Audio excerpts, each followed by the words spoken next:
పల్నాడు జిల్లాకు చెందిన మాజీ శాసనసభ్యులు రామకృష్ణారెడ్డి గారు నిన్న కొన్ని అనివార్య పరిస్థితుల్లో అరెస్ట్ కావాల్సినటువంటి పరిస్థితి ఏర్పడింది. కోర్టులో బెయిల్ కోసం, యాంటిసిపేటరీ బెయిల్ కోసం ప్రయత్నం చేస్తే చాలా విచారణ తర్వాత యాంటిసిపేటరీ బెయిల్ను తిరస్కరించడంతో రామకృష్ణారెడ్డి గారిని అరెస్ట్ చేశారు. రామకృష్ణారెడ్డి గారు కూడా స్వచ్ఛందంగా లొంగిపోయి అరెస్ట్ అయ్యారు. తర్వాత కోర్టులో ప్రొడ్యూస్ చేయడం జరిగింది. దీన్ని మేమందరం ఇవాళ కలిసి కొన్ని విషయాలను ఆంధ్ర రాష్ట్ర ప్రజలకి, పలనాడు ప్రాంతానికి చెందినటువంటి పౌరులకి కొన్ని విషయాలను చెప్పాలనే ఉద్దేశంతో మేమందరం కూడా ఇక్కడ సమావేశమయ్యాం. రామకృష్ణారెడ్డి గారు సుదీర్ఘకాలం నుంచి ఆ నియోజకవర్గంలో గెలుపొందుతూ వచ్చారు. మా పార్టీ అధికారంలో ఉన్నప్పుడు గెలిచారు, అపోజిషన్లో ఉన్నప్పుడు కూడా గెలిచినటువంటి ప్రజాదరణ కలిగినటువంటి నాయకుడు. వరుసని కంటిన్యూస్గా 4 times గెలవటం జరిగింది. ఈ ఎన్నికలకు ముందే, 2-3 సంవత్సరాలకు ముందే ఒక భారీ ప్లాన్ని చంద్రబాబు నాయుడు గారు తీసుకొచ్చారు. ఏ విధంగా అయినా సరే ఈసారి రామకృష్ణారెడ్డిని ఓడించాలి, ఎంతకైనా తెగించాలి అనేటువంటి ఉద్దేశంతో ఒక ప్లాన్ ప్రకారం అక్కడికి రావడం, అక్కడ రాజకీయాలకు దూరంగా ఉన్నటువంటి బ్రహ్మారెడ్డిని తీసుకొచ్చి అక్కడ అభ్యర్థిగా పెట్టుకుంటారు. అది వారి స్వేచ్ఛ, మేము కాదని అనను, కానీ ప్రజలు అర్థం చేసుకోవాలని మనవి చేస్తున్నా. పెట్టి ఆయనకి పెట్టుబడులు పెట్టి ఆయన నడిపి ఏదో ఒక విధంగా రామకృష్ణారెడ్డి గారి కుటుంబాన్ని, రామకృష్ణారెడ్డి గారిని ఓడించాలి, వేధించాలి అనేటువంటి పద్ధతుల్లో ప్రయాణం సాగించారు, రాజకీయ ప్రయాణం. ఎన్నికల్లో జరిగినటువంటి విషయాలు మీకు తెలుసు. ఈవీఎంని పగలగొట్టాడు అనేది టీవీల్లో కూడా వచ్చింది. అది పోలీసు వారు ప్రదర్శించింది కాదు, ఎలక్షన్ కమిషన్ ప్రదర్శించింది కాదు. అది లోకేష్ గారి ట్విట్టర్ నుంచి బయటకు వచ్చింది. మరి ఆయనకు ఎందుకు అలా వచ్చిందో,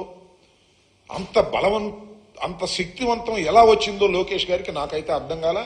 నాకే కాదు, ఎవరికీ అర్థం కాదు. ముందు ఆయనకు వచ్చింది అది విజువల్, దాన్ని ట్విట్టర్లో పెట్టారు.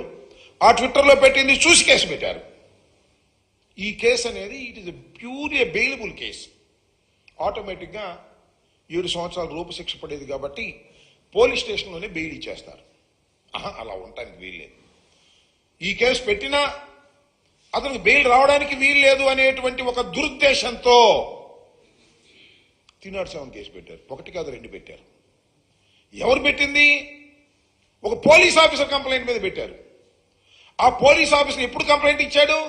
ఇన్సిడెంట్ జరిగిన 9 రోజులు కంప్లైంట్ ఇచ్చాడు. 9 రోజుల తర్వాత కేసులో పెట్టారు. What is this? అర్థం కావట్లేదు. ఇట్స్ ఫ్యాబ్రికేటెడ్ అని. సంఘటన జరిగితే ఆ సంఘటన జరిగిన తక్షణమే నన్నో లేకపోతే సంబంధిత రామకృష్ణను ముద్దాయిగా పెట్టి కేసు రిజిస్టర్ చేస్తారు.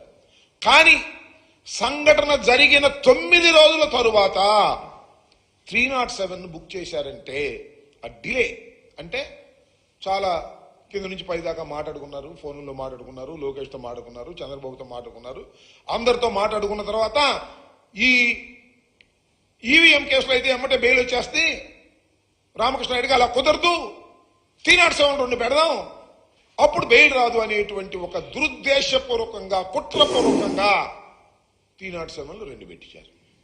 ఇది ధర్మమేనా అని అడుగుతా ఉన్నా, ఇది న్యాయమేనా అని అడుగుతా ఉన్నా. సరే, కేసులు పెట్టారు, ఇవాళ అరెస్ట్ అయింది, చట్టం తన పని తాను చేసుకుపోతుంది, మేము చూస్తాం, మాకు న్యాయస్థానాల మీద గౌరవం ఉంది. ఇవాళ మీరు అరెస్ట్ చేశారు, కోర్టులో ప్రొడ్యూస్ చేశారు, కోర్టుకు మేము వెళ్తాం, జిల్లా కోర్టుకు వెళ్తాం. శాస్త్రంగా ఏం జైల్లో ఉన్నాడు కదా మా రామకృష్ణారెడ్డి గారు, బయటకు వస్తాడు కదా.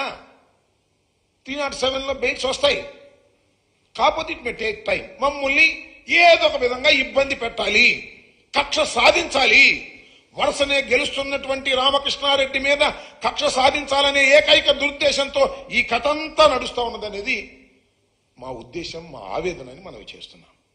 నేను తీసుకెళ్లారండి, మొన్న మా నాన్నగారు చెప్పాడు,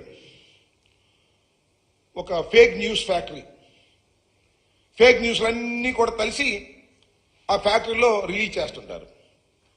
రామకృష్ణారెడ్డి గారిని అరెస్ట్ చేసి సొంత కారులో తీసుకెళ్లడం పట్ల విమర్శలు వచ్చాయంట.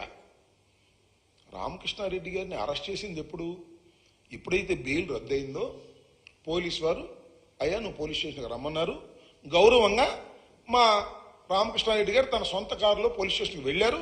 వెళ్ళిన తర్వాత అరెస్ట్ చూపిస్తారు, అరెస్ట్ చేసి తీసుకెళ్ళలేదు, అరెస్ట్ చూపిస్తారు. అప్పుడు అరెస్ట్ చూపించి ఆ తర్వాత ఆయన్ని మాచర్ల కోర్టుకు తీసుకువెళ్లారు. రాత్రి అర్ధరాత్రి 12ంటికి మాచర్లో ప్రొడ్యూస్ చేశారు. ఎందుకంటే వితిన్ 24 అవర్స్ ఎప్పుడైతే అరెస్ట్ చేశారో వితిన్ 24 అవర్స్లో ఆయన కోర్టులో ప్రొడ్యూస్ చేయాలి, అది చట్టం. 24 అవర్స్ లోపే ప్రొడ్యూస్ చేయాలని నిర్ణయించుకున్నారు అక్కడ పోలీసు వారు. శభాష్. అర్ధరాత్రి తీసుకెళ్లారు. అర్ధరాత్రి తీసుకెళ్ళినప్పుడు కూడా ఏం చెప్పారంటే, నేను పేపర్లో చూసి ఎంతవరకు నిజం, మొత్తం మాచర్ల పట్టణాన్ని మొత్తం పోలీసు స్వాధీనం చేసుకున్నాడు.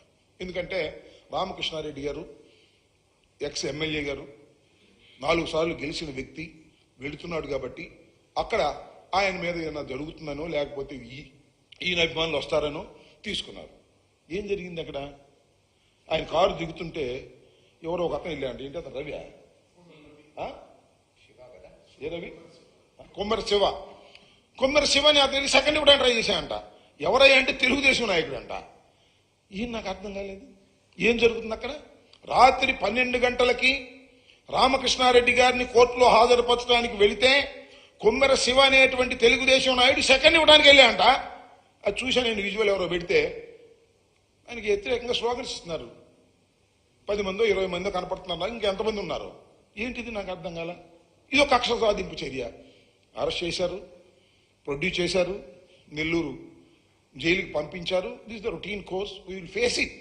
తప్పనిసరిగా తెలుగుదేశం ప్రభుత్వం వచ్చిన తర్వాత ఇలాంటి కష్టాలు మాకు ఉండవని మేము అనుకుంటామా? అనేక ఫాల్స్ కేసులు పెడతారు, ఇది మొదలు కాదు, ఇంకా పెడతారు, మాకు తెలుసు.